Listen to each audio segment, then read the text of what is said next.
चौथी योग्यता for the rapture, उठाए जाने के लिए चौथी योग्यता है ब्लेसेड एंड होली। जो धन्य और पवित्र वह है जो पहले पुनरुत्थान का भागी है। पहले पुनरुत्थान का मतलब है पापों में से जी उठना, जो पापों और अपराधों में से निकल करके यीशु मसीह पर जो व्यक्ति विश्वास कर लेता है वो उसको बोलते हैं इसका पहला पुनरुत्थान हो चुका है, and that is called spiritually resurrected. कौन धन्य है? जो यीशु मसीह में जिसने विश्वास किया वो धन्य है। अगर आपने यीशु मसीह पर विश्वास किया है तो आप नरक नहीं जाओगे। जिस पर परमेश्वर का अनुग्रह होता है उसको कहते हैं धन्य। अनुग्रह व्यक्ति के स्टेटस पर निर्भर नहीं करता है बल्कि परमेश्वर की चॉइस पर निर्भर करता है अनुग्रह। ये यीशु हैं जो कहते हैं धन्य है वे जो मन के दीन हैं, स्वर्ग का राज्य उनका है।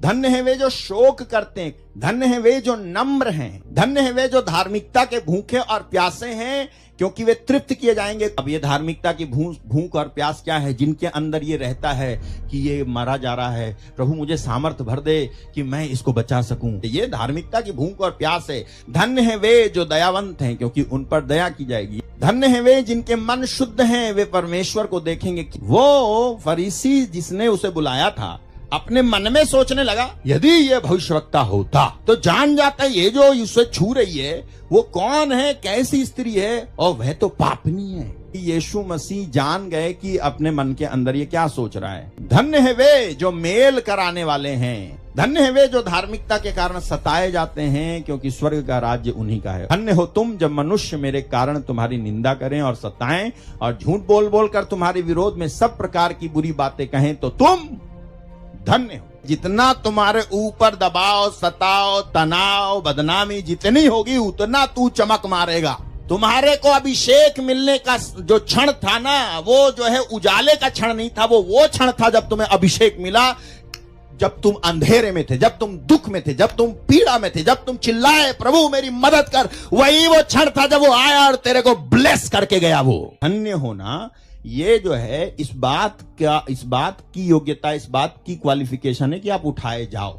यीशु मसीह किन लोगों को धन्य कह रहे हैं? यीशु मसीह उन लोगों को धन्य कह रहे हैं जो उसका वचन सुनने के लिए इकट्ठे थे। धन्य है वे गर्भ जिसमें तू रहा, धन्य है वो स्तन जिसका तूने पान किया।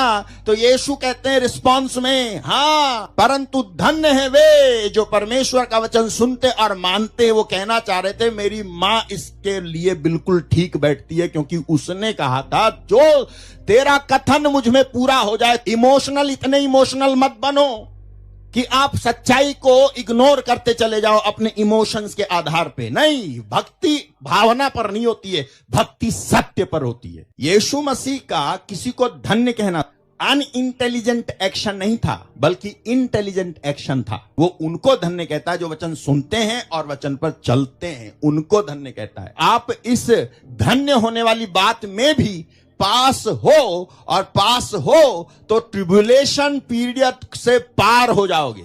धन्य वो होता है जो परमेश्वर की ओर से भरा जाता है, जो पूर्ण बनाया जाता है। परमेश्वर जिसे पूर्ण बनाता है, ये इशारा है यीशु मसीह का। कौन सी चीज आपको धन्य बनाएगी? वचन का सुनना और उस पर चलना।